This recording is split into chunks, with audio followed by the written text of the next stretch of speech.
Сәлеметсіңдер ме балалар? Қазақ тілі сабағымызды бастайық. Сабақтың тақырыбы мәтін және сөйлем. Сабақтың мақсаты мәтін түрлерін, бөліктерін ажырата алу, сөйлем тақырыбынан игерген білімдерін практикалық іс-әрекеттерде қолдана алу. Балалар, мына тапсырмаға қарайық. Жай сөйлемдерді түрлеріне қарай сәйкестендір. Бұл жерде өткен сабақтардан біз білеміз. Жай сөйлем, жалаң сөйлем және жайылма сөйлем болып бөлінеді екен.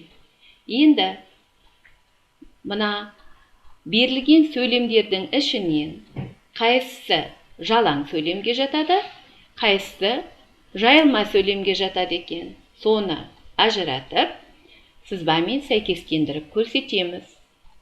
Ол үшін жалаң сөйлем дегеніміз не еді, жайылма сөйлем деген не еді, ережені есімізге түсіреміз.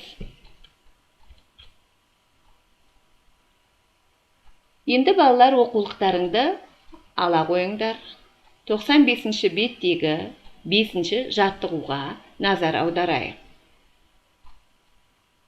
Бұл жерде берілген мәтінді түсініп оқы. Мәтін мазмұны бойынша пікір білдіруге бағытталған сұрақтарға жауап бер. Мәтіннің анаға құрмет деп аталу себебін түсін. Мәтіннен қаратпа сөзі бар сөйлемдерді тауып жазу. Яғни бүкіл мәтінді біз жазбаймыз. Осы анаға құрмет мәтінінің ішінен тек қана қаратпа сөзі бар сөйлемдерді тауып көшіріп жазамыз дәптерімізге. Ол үшін біз қаратпа сөз дегеніміз не? Яғни ережені есімізге түсіреміз.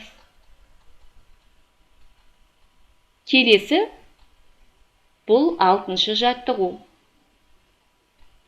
Бұл жерде берілген өлеңді тиісті тыныс белгілерін қойып, көшіріп жаз. 7-ші жаттығуға назар аударайық. Ашық хат мәтіні бөліктерінің сұрақтары мен сөздерін сәйкестендіреді. Туысына немесе досына ашық хат жазады.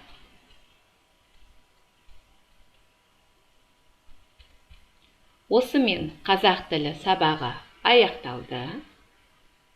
Назарларыңызға рахмет. Сау болыңыздар.